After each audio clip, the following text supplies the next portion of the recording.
السلام علیکم ورحمۃ اللہ وبرکاتہ۔ ان الحمد للہ نحمده ونستعینه ونستغفره ونؤمن به ونتوکل علیہ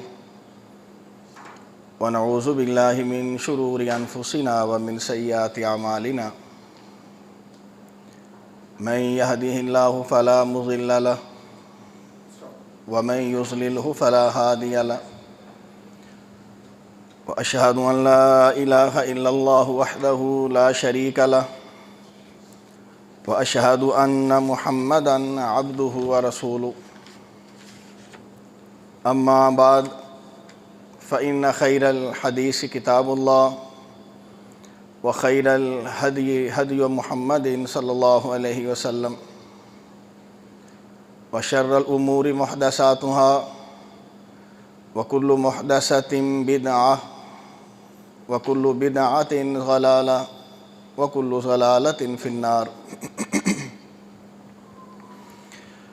اللهم صل على محمد وعلى آل محمد كما صليت على إبراهيم وعلى آل إبراهيم إنك حميد مجيد۔ اللهم بارك على محمد وعلى آل محمد كما باركت على إبراهيم وعلى آل إبراهيم إنك حميد مجيد۔ رب اشرح لي صدري ويسر لي أمري واحلل عقدة من لساني يفقهوا قولي۔ رب زدني علما رب زدني علما۔ اعوذ باللہ من الشیطان الرجیم۔ الذی خلق الموت والحیاة لیبلوکم ایکم احسن عملا۔ ومقام الآخر۔ وما من دابة في الأرض إلا على الله رزقها۔ ہر قسم کی حمد و ثنا، تعریف بزرگی برتری اللہ تعالیٰ کی ذات اقدس کے لیے۔ درود و سلام سید الاولین والآخرین، امام الانبیاء و امام المرسلین حضرت محمد رسول اللہ صلی اللہ علیہ وآلہ وسلم کی ذات اقدس پر۔ اللہ تعالیٰ کا ہم سب پر احسان، اللہ تعالیٰ نے اسلام جیسی عظیم نعمت سے نوازا۔ دعا بھی کریں، کوشش بھی کریں، اللہ ہم سب کا خاتمہ اسی ایمان پر فرمائے۔ سامعین، میں اور آپ اچھی طرح جانتے ہیں، آغاز دنیا سے ہی اللہ تعالیٰ کے ساتھ، میرے آپ کے ساتھ عداوت اور دشمنی لے کر یہ ابلیس ہمہ وقت اسی تاڑ میں، اسی ٹوہ میں، اسی کوشش میں ہے کہ مجھے آپ کو گمراہ کرے۔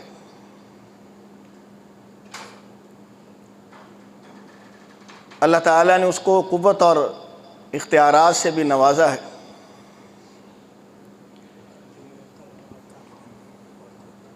پھر ہوں میں کی کروں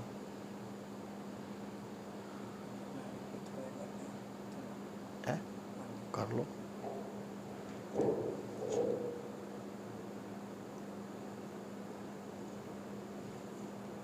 ٹھیک۔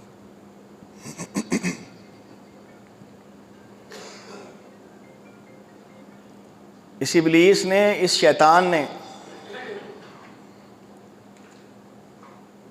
عام تو عام، خاص الخاص لوگوں کو بھی گمراہ کیا۔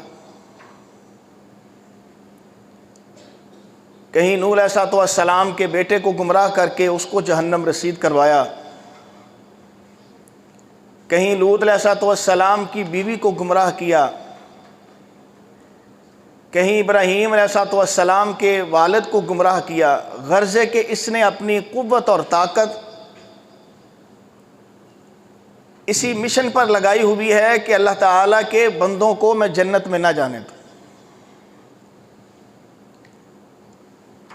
ہم سب کے دائیں بائیں سے، آگے پیچھے سے چہار سو حملے کرتا ہے اور اصل اور خالص دین سے ہٹا کر گمراہ کرنے کی، جہنم والے راستے پر چلنے کی مجھے آپ کو ترغیب دیتا۔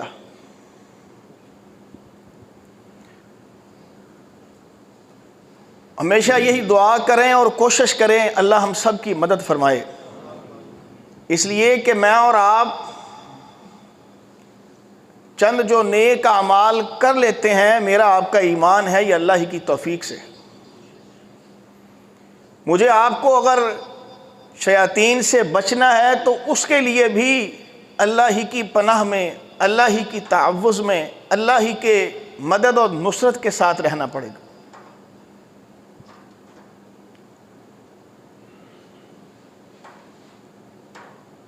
اس کی چالیں، اس کے انداز مختلف ہیں۔ نبی علیہ الصلوۃ والسلام کی نبوت سے پہلے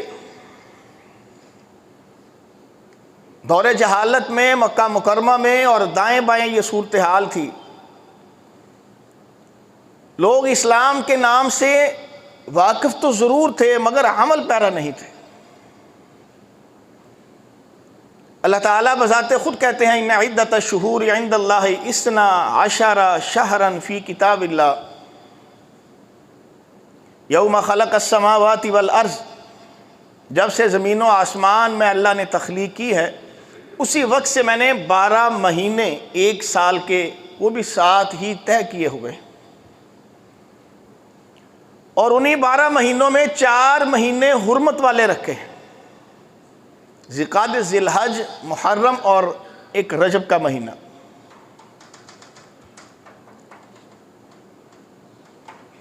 اس دور کے لوگوں کی قسمت خراب ہوئی کہ بجائے محنت مزدوری کے کھانے پینے کے انہوں نے اپنے معاش کا انداز اور طریقہ کار بدماشی رکھ لیا۔ قتل و غارت، چوری، ڈکیتی، رہزنی، ان جیسے جرائم کو اپنا ذریعہ معاش بنانے کی وجہ سے اب ہر شخص تاڑ میں رہتا، کوئی قافلہ جا رہا ہے اس کے ساتھ رہزنی کرتے، اس کو لوٹ لیتے، کسی گاؤں، کسی دیہات، کسی شہر پر 2، 4 یا 10، 20 افراد مل کر حملہ کرتے، قتل و غارت کرتے، مال و اسباب لوٹ لیتے، عورتوں کو لونڈیاں، مردوں کو غلام بنا لیتے۔ مگر ان چوروں ڈکیتوں کے اندر پھر بھی ان 4 مہینوں کی حرمت تھی۔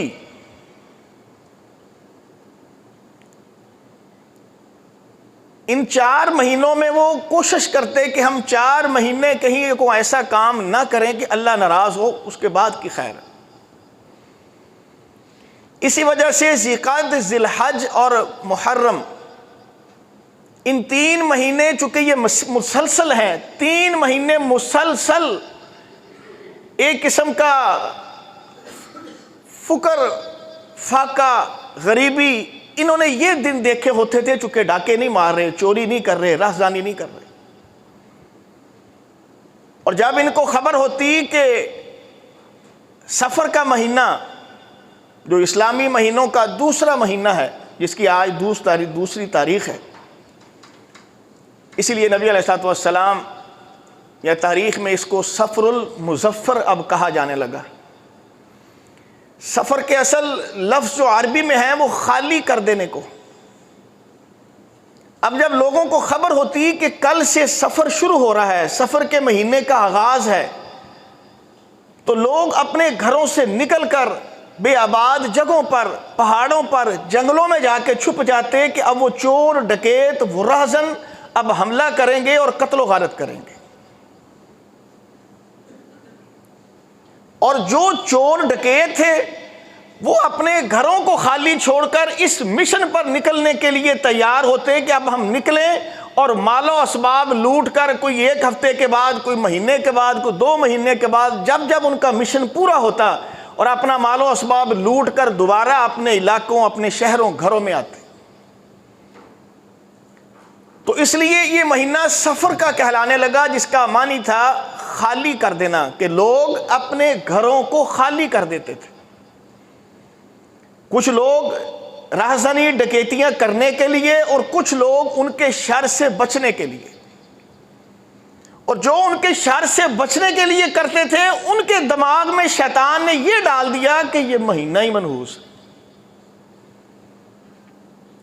یہ سفر کا مہینہ منحوس ہے۔ پچھلے سال بھی سفر میں ہمارے اوپر حملہ ہوا تھا، ہمارے اتنے بندے مارے گئے، اتنی عورتیں ماری گئیں، اتنا مال و اسباب لوٹا گیا، اب پھر سفر کا مہینہ آیا ہے، یہ ہمارے ساتھ وقوع ہوا ہے، اس کا مطلب ہے سفر کا مہینہ ہے ہی منحوس، اسی کی نحوست کی وجہ سے ہم نقصان اٹھاتے ہیں، حالانکہ ایسا نہیں ہے۔ ایک ضابطہ جو قرآن نے ہمیں بتلایا ہے وہ ذہن میں رکھ لیجئے، ظہر الفساد فی البر والبحر بما کسبت ایدی الناس، دنیا کی بات ہو یا جنت کی بات ہو، انسان عمل کے ذریعے ہی سب کچھ کرتا ہے۔ دنیا میں عزت پائے گا عمل کی بنیاد پر، دنیا میں ذلیل ہوگا عمل کی بنیاد پر، جنت میں جائے گا عمل کی بنیاد پر، جہنم میں جائے گا عمل کی بنیاد پر۔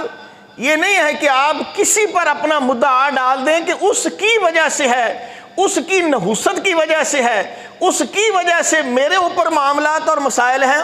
ہو سکتا ہے، اسباب ہو سکتے ہیں، مگر سب سے پہلے انسان کو اپنے گریبان میں جھانکنا چاہیے کہ بما کسبت ایدی الناس، میرے اوپر آنے والے مصائب، آلام، تکلیفیں، آزمائشیں یقیناً میری بد عملیوں کی سزا بھی ہو سکتی ہے۔ آزمائش تو اللہ کی طرف سے ہے ہی ہے، مگر میں اور آپ جس عمل سے جس وقت سے گزر رہے ہیں ہمیں یہی سوچ رکھنی چاہیے کہ نہیں، یہ ہماری بد عملیوں کی سزائیں ہیں۔ آزمائشیں تو اللہ تعالیٰ انبیاء کی، صلحاء کی، اولیاء کی کرتا ہے، ہم جیسے گنہگاروں کو تو اللہ تعالیٰ سزاؤں کی، جرائم کی سزا دے کر جنت میں جانے کا راستہ آسان کرنا چاہتے ہیں۔ خیر، جو موضوع ہے، اس وقت سے پھر سفر کے مہینے کو منحوس سمجھا جانے لگا۔ جیسے سفر کا مہینہ منحوس ہے، ایسے پھر اور چیزیں بھی ان لوگوں میں معروف ہو جاتی ہیں۔ ان کے خیال کے مطابق الو ہے، یہ کسی کے گھر پر، کسی کی منڈیر پر بیٹھتا ہے، یہ بھی منحوس ہے۔ الو کے کسی گھر کی منڈیر پر بیٹھنے سے اس گھر میں کوئی نہ کوئی فوتگی، کوئی نہ کوئی نقصان ضرور ہوتا ہے۔ اب الو کو منحوس سمجھا جانے لگا۔ اگر کوئی شخص بیمار ہے کسی مرض کی وجہ سے، اور اسی مرض کی وجہ سے ایک گھر میں 2-3 بندے دنیا سے رخصت ہو گئے، اس بیماری کو متعدی سمجھا جانے لگا۔ ہاں، یہ بیماری بھی متعدی ہے، یہ بھی ایک دوسرے سے پھیلتی ہے۔ یہ کسی ایک کو لگ جائے، وہ کمبخت خود تو بیماری میں آیا ہے، ساتھ دوسرے کو بھی اس نے لپیٹا لگایا ہے، اس کی وجہ سے وہ بھی مر گیا، وہ بھی مر گیا، وہ بھی بیمار، وہ بھی بیمار۔ یہ سوچ بھی اس وقت ڈیولپ ہوئی۔ نبی علیہ الصلوۃ والسلام کو اللہ تعالیٰ نے نبی بنا کر بھیجا، آپ نے لوگوں کو اسلام کی دعوت دی، تو ساتھ بڑی بڑی جو برائیاں، شرک اور باقی جو گناہ تھے، ان کے ساتھ یہ چھوٹی چھوٹی جو برائیاں جو انسان کے سارے اعمال کا ستیہ ناش کر سکتی ہیں، نبی علیہ الصلوۃ والسلام نے امت کو تبلیغ یا توجہ اس طرف بھی کروائی کہ لا عدوہ ولا طیرہ ولا سفر ولا حامہ۔ لوگوں، الو کے کسی کی منڈیر پر بیٹھنے سے، کسی کے گھر میں جو نقصان کا کانسیپٹ ہے، سوچ ہے، انسان یہ سمجھ لے کہ وہ 100% غلط ہے، میں نبی بتا رہا ہوں کو غلط۔ سفر کے مہینے کو منحوس سمجھتے ہو، کوئی سفر کا مہینہ منحوس نہیں ہے، اس میں اللہ تعالیٰ نے کوئی ایسی چیز نہیں رکھی، یہ تو اللہ تعالیٰ کی تخلیق ہے۔ بھلا عدوہ، بیماریوں کو متعدی سمجھنے والوں یہ بتلاؤ، اگر ایک اونٹ بیمار ہے، وہ اونٹ بیمار دوسرے ریوڑ میں جاتا ہے، بقیہ اونٹوں کو بیمار کر دیتا ہے، جی حضور ایسے ہی ہے، تو آپ نے فرمایا یہ بتلاؤ پہلے اونٹ کو کس نے بیمار کیا ہے؟ جی پہلے اونٹ کو اللہ نے کیا ہے۔ او بھائی، پہلے کو اللہ نے کیا ہے تو بقیہ کو اللہ کیوں نہیں کر سکتا؟ اس کا مطلب ہے تم نے اللہ کا اختیار، نبی علیہ الصلوۃ والسلام نے فرمایا، اللہ نے کہا یوزینی ابن آدم مجھے تکلیف دیتا ہے۔ کیسے دیتا ہے؟ سب زمانہ او کما کالا، زمانے کو یہ گالی دیتا ہے، وقت کو گالی دیتا ہے، وقت کو برا بھلا کہتا ہے۔ جب زمانے کو، وقت کو برا بھلا کہتا ہے تو زمانہ اور وقت تو میں ہوں۔ یبدل اللیل والنہار، دن اور رات کے اندر جو کچھ ہوتا ہے، سورج چاند جیسے دائیں بائیں ہوتے ہیں، یہ وقت آگے پیچھے ہوتا ہے، یہ سب کس کے اختیار میں ہے؟ مجھے اللہ کے اختیار میں۔ تو جو شخص یہ کہے کہ مجھے زمانے نے ہلاک کر دیا، مجھے بیماری نے قتل کر دیا، مجھے فلاں، اس کا مطلب ہے اس کا ایمان اور یقین اور توکل اللہ پر نہیں ہے، ان چیزوں پر ہے۔ بیماری اللہ کی طرف سے آتی ہے، شفا بھی اللہ کی طرف سے ہے۔ اگر کوئی شخص کہے تو نے مجھے بیماری لائی ہے، گویا جس کو آپ نے یہ کہا کہ تو نے مجھے بیماری لگائی ہے، آپ نے اس کو اللہ کے برابر کھڑا کر دیا کہ بیماری اور شفا یہ تو اللہ کے اختیار میں تھی، اور آپ کہتے ہو تو نے لگائی۔ نبی علیہ الصلوۃ والسلام نے اس کو شرک قرار دیا ہے۔ اگر کوئی شخص یہ کہے کہ مجھے یا کسی کو فلانی وجہ سے بیماری لگی ہے، احتیاط، بچنا، بچاؤ، تدابیر، ادویات یہ اپنی جگہ ہے، مگر عقیدہ اور سوچ یہ رکھنا کہ فلانے کو بیماری فلانی کی وجہ سے لگی ہے، یہ نہیں ہے۔ اسباب ہیں، ہم دیکھتے ہیں کہ ایک ہی کمرے میں 2-4 افراد بیمار ہوتے ہیں، اور اس گھر میں 10-15 رہتے ہیں، 2-4 بیمار ہیں، بقیہ ٹھیک ہے۔ یہ کرونا ایک ہی گھر میں 2-2, 4-4, 6-6 لوگوں کو لگا ہے، کسی گھر میں 1 موت ہوئی ہے، کسی میں 2 ہوئی ہے، کسی میں الحمدللہ کوئی بھی نہیں ہوئی۔ اسباب ضرور ہیں کہ اللہ کی ذات نے جب کسی کو بیماری لگوانی ہے، اللہ اس کے اندر کا بیماری کا حملہ کرنے والا جو اللہ نے اس کے اندر مادہ رکھا ہے، جو بیماری کو کنٹرول یا قابو کرتا ہے، حملہ آور نہیں ہوتا، اللہ کے حکم سے وہ کمزور ہو جاتا ہے، اس کو مرض لگ جاتا ہے۔ اگر اللہ نے اس کی اسی مرض میں موت لکھی ہوتی ہے، ہو جاتی ہے۔ اللہ نے اس کی اس مرض میں موت نہیں لکھی ہوتی، ہم کہتے ہیں اللہ نے اس کو شفا دے دی۔ اس لیے پھر نبی علیہ الصلوۃ والسلام نے اپنی امت کی، صحابہ کی یہ تربیت کی کہ نہیں، بیماری متعدی نہیں ہے، الو والی سوچ غلط ہے، سفر والے مہینے کو منحوس سمجھنا یہ بھی غلط ہے۔ نحوست نہیں کسی چیز میں، نحوست کسی چیز میں سمجھنا گویا اللہ کو گالی دینا ہے، اللہ پر اعتراض کرنا ہے۔ کیوں؟ اللہ خالق ہے۔ محرم، سفر، ربیع الاول اللہ نے بنائے ہیں۔ صبح صبح ایک گاہک آ گیا، ادھار والا آ گیا یا بحث والا آ گیا، اس منحوس کی وجہ سے سارا دن گاہک نہیں آئے، یا سارا دن گاہک اسی نوعیت کے آئے، ساری اس کی نحوست تھی۔ اس کو خالق، اس کا خالق، اس کو پیدا کرنے والا تو اللہ تھا، آپ نے اس کو خالق کہہ دیا کہ اس کی وجہ سے آپ کی دکانداری خراب۔ رازق اللہ کہتا میں ہوں، وَمَا مِن دَابَّةٍ فِي الْأَرْضِ إِلَّا عَلَى اللَّهِ رِزْقُهَا۔ اللہ کہتا ہے زمین پر جتنی مخلوقات چلتی ہیں سب کا میں رازق ہوں۔ ہم نے کہا نہیں اللہ تو رازق نہیں ہے۔ وہ صبح صبح جو بندہ آیا تھا آپ سے، ہم سے فضول بحث کر رہا تھا، اس کی وجہ سے، اس کی منحوسیت کی وجہ سے سارا دن رزق نہیں آیا، سارا دن گاہک نہیں آیا۔ ہم نے اس کو رب سمجھ لیا، اس کو اللہ کے برابر کھڑا کیا۔ اپنی طرف سے ہم اس کو گالی دے رہے ہیں، اپنی طرف سے ہم اس کو برا بھلا کہہ رہے ہیں، یہ نہیں سمجھ رہے اس کو اعزاز کون سا دے رہے ہیں۔ اعزاز خالق کا دے رہے ہیں، اعزاز رازق کا دے رہے ہیں کہ تیری وجہ سے میری دکان میں گاہک نہیں آیا، تیری وجہ سے میری دکان میں کوئی گاہک آیا تو بحث مباحثہ کر کے وہ بھی واپس چلا گیا، مجھے رزق نہیں آیا۔ تو صبح صبح آ کے بحث کی، تو نے صبح صبح آ کے ادھار مانگا، تیری وجہ سے، منحوسیت کی وجہ سے سب کچھ ہوا۔ تو گالی تو ہم اللہ کو دے رہے ہیں، بندے کو تھوڑی دے رہے ہیں۔ یہ شیاطین ہم سے کرواتے ہیں کہ غیر محسوس انداز میں اس طرح کا عمل، اس طرح کی سوچ ہم سے کروا لی، زبان سے جملے کا اظہار کروا دیا، اپنی طرف سے بڑی عقل مندی کر رہے ہیں کہ مدعا اپنے بجائے کسی اور کے سر پہ ڈال رہے ہیں، یہ نہیں سمجھ رہے ہم نے کتنا بڑا جرم کر لیا۔ تو نبی علیہ الصلوۃ والسلام نے اس کو سفر المظفر، روشن مہینہ، نورانی مہینہ، اچھا مہینہ، صاف ستھرا مہینہ قرار دیا۔ کیوں؟ یہ اللہ تعالیٰ کی طرف سے۔ بندے کو ایسی سوچ نہیں رکھنی چاہیے۔ ہاں بعض مرتبہ ہوتا ہے کہ انسان کے کچھ اعمال ہیں، ان اعمال کی بدولت اس کے ساتھ جب کچھ ہوتا ہے وہ اس طرف توجہ نہیں کرتا، شیطان اس طرف توجہ جانے نہیں دیتا۔ انسان اپنے آپ کو بڑی چیز سمجھتا۔ ابراہیم علیہ السلام کو باندھا گیا، اس بڑی سی مشین میں بٹھایا گیا کہ آگ کا الاؤ اتنا بڑا ہے کہ دور سے پھینکنا پڑے گا۔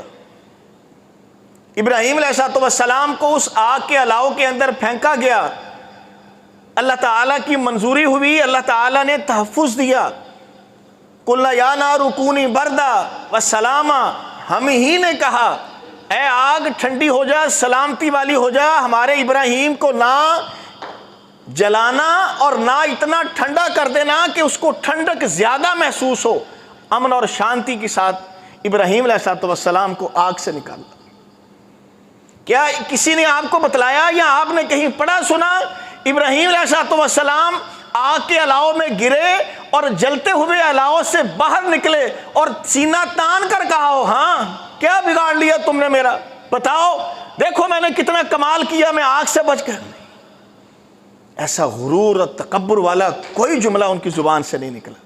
انہوں نے یہی کہا آگ پر اللہ کا کنٹرول تھا، اللہ کا اختیار تھا، مجھے اللہ تعالیٰ نے تحفظ دیا۔ بلکہ بعض روایات میں فرشتے آتے ہیں، جبرائیل آتے ہیں، جی حضور ہم آپ کو تحفظ، میں نہیں، میرا رب ہے وہ دیکھ رہا ہے، آگ میں گرنے سے میری اللہ نے موت رکھی ہے، اللہ کی طرف سے فیصلہ ہے، ابراہیم کو قبول ہے۔ آگ میں گرنے سے میری زندگی اگر اللہ نے رکھی ہے، ابراہیم کو وہ بھی قبول ہے، جو اللہ کا فیصلہ ہے مجھے ابراہیم کو وہ قبول ہے۔ کوئی غرور اور تکبر نہیں، کوئی انا پرستی نہیں۔ سلیمان علیہ السلام اللہ تعالیٰ نے کتنی قوت اور طاقت سے نوازا ہے۔ ہواؤں پر اختیار، جنوں پر اختیار، پرندوں پر اختیار، ان کی زبانیں، ان کی بولیاں، چرند پرند درند ہر چیز کو سمجھتے۔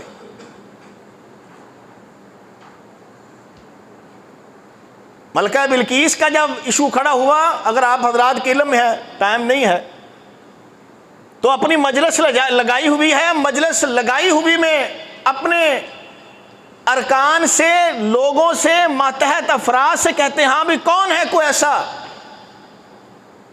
میں نے اس بلقیس کو خط لکھا ہے، وہ میرے پاس پہنچنے والی ہے، تم میں سے کوئی ایسا ہے جو اس کا تخت جو خاص اس نے بڑا بناوٹ کے ساتھ بنایا ہوا ہے، اس کا خاص تخت اس کے میرے پاس آنے سے پہلے پہلے لے آئے۔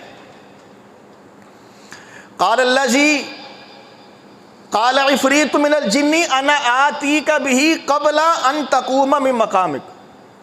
پاس ایک جن بیٹھا تھا، اس نے کہا حضور آپ جس تخت پر بیٹھے ہیں یہاں سے آپ اپنی میٹنگ کر کے 10 منٹ 20 منٹ آدھا گھنٹہ 2 گھنٹہ جتنا آپ کو مجلس میں لگنا ہے، جتنی دیر آپ اپنی مجلس اٹینڈ کریں گے، میں اس مجلس کے ختم ہونے سے پہلے پہلے وہ تخت لے آؤں گا۔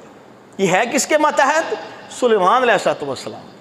اگر یہ جن ہزاروں میل سے 2 4 10 منٹ یا گھنٹوں میں تخت لا سکتا ہے تو آپ اندازہ لگائیے اللہ نے سلیمان کو کیا طاقتیں دی ہوں، یہ ان کے ماتحت ہے۔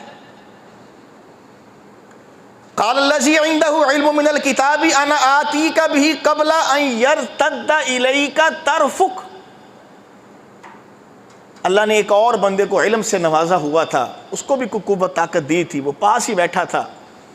سلیمان علیہ السلام کو کہنے لگا حضور آپ جس تخت کی بات کرتے ہیں، آپ صرف نظر پھیرے میں آپ کے آنکھ جھپکنے میں وہ تخت یہاں لا سکتا ہوں۔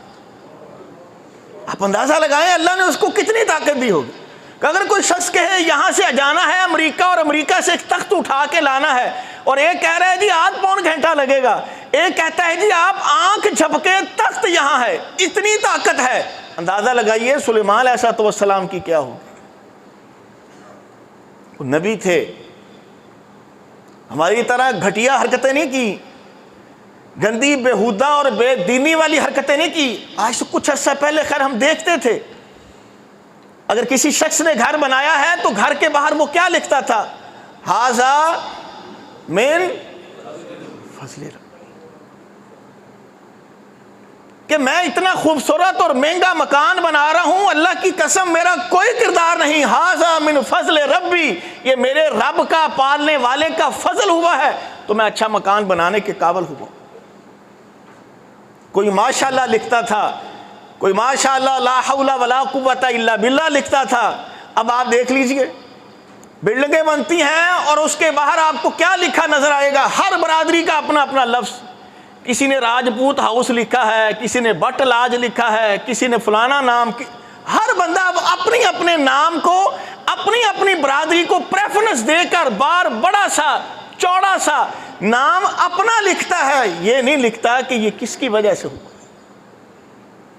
اور اس سے گھٹیا حرکت اوپر کی چھت اور چھت کی دیوار پر ایک کالی ہنڈیا الٹی رکھی ہے. یہ کیوں رکھی ہے بھائی؟ یہ ہمارے گھر کی طرف اگر کوئی منحوس نظر سے دیکھے گا تو نظر بد سے ہمیں یہ ہنڈیا بچائے گی. انا للہ و انا الیہ. سلیمان علیہ السلام نے دیکھا, کہا ٹھیک ہے لاؤ. سلیمان علیہ السلام نے اس کو کہا لے آؤ. آنکھ جھپکی, چند سیکنڈ میں, چند منٹوں میں وہ تخت وہاں تھا. وہی لفظ فلما رآہ مستقرا عندہ قال ھذا من فضل ربی. یہ نہیں کہا یہ میرے شاگرد ہیں, میرے ماتحت ہیں, میرا بھی کمال ہے, میرے شاگردوں کا کمال ہے, میرے دیا ہوا علم اس کا کمال ہے. نہیں کہا یہ جو اتنا بڑا تو نے کام کیا ہے تیرا میرا کوئی کمال نہیں, ہمارے رب کا فضل ہے. آج اس رب کے فضل کو ہم نے دائیں بائیں پھینک دیا ہے. رب کا فضل نہیں ہے, اپنی قوت اور طاقت سمجھتے ہیں. جو دکاندار ہے, جس کی دکان چلتی ہے, وہ سمجھتا ہے میرے مال کی وجہ سے, میرے ڈیزائن کی وجہ سے, میری یہاں گفتگو کی وجہ سے, میرے خاص سیل مین یا میرے خاص دکانداری کے انداز کی وجہ سے, میرے علم کی وجہ سے, میری ڈگری کی وجہ سے, میرے عہدے کی وجہ سے مجھے رزق ملتا ہے. سب جھوٹ. وما من دابۃ فی الارض الا علی اللہ رزقها. زمین پر جتنے مخلوقات چلنے والی ہیں سب کو رزق دینے والی ہستی ایک ہے, وہ اللہ تعالیٰ کی ہستی ہے, میں اور آپ نہیں. حق تو یہ تھا کہ اس منحوسیت والا جو کانسیپٹ ہے جو نبی علیہ السلام کی بعثت سے پہلے سے تھا, دور جہالت ہم اس کو کہتے ہیں, اس وقت سے تھا, اب نہیں ہونا چاہیے تھا. مگر آپ اندازہ لگائیے آج مسلمانوں کے اندر بھی آ گیا. شیاطین نے اپنا کمال دکھایا, کچھ ایسی نحوستیں یا ایسی سوچ یا حرکتیں جب ہم انڈیا پاکستان اکٹھا تھا ان ہندوؤں سکھوں میں تھی, ہمارے اندر بھی آ گئے. وہ بھی اپنی جوتی پر, اپنی گاڑی پر جوتا باندھنے لگے, اپنی دکان اور گھر کی چھت پر الٹی ہنڈیاں رکھنے لگے. وہ بھی اگر کسی بچے کو نظر لگ جائے تو یہ جو مرچ ہوتی ہے اس مرچ کو جلانے لگے, ہم بھی جلانے لگے. یعنی جو گھٹیا حرکتیں اور غیر اسلامی کام ان ہندوؤں سکھوں نے کیے اور سابقہ ادوار میں موجود تھے, وہ سب کے سب ہمارے مسلمانوں کے اندر آ گئے. کاش ہم وہاں سے آتے, یہ چیزیں چھوڑ آتے, یہاں بھی آ گئے. بلی گئی, وہ بیچاری اپنے کام سے جا رہی ہے, اس کو خبر ہی نہیں ہے کہ اس کمبخت اور جاہل نے میرے آنے جانے کو اپنی تقدیر پر محیط کیا ہوا ہے. بلی گزر گئی ہے, اپنے مشن کو جا رہی ہے, ہم نے پیچھے قدم ہٹا لیے. نا, بلی گزر گئی ہے, اب یہ نحوست ہے, میں آگے نہیں جاؤں گا. انا للہ. باقی انشاءاللہ آئندہ بیان کریں گے. اللہ مجھے اور آپ کو حق ساتھ بات سننے اور اس پر عمل کی توفیق عطا فرمائے. وما علینا الا البلاغ.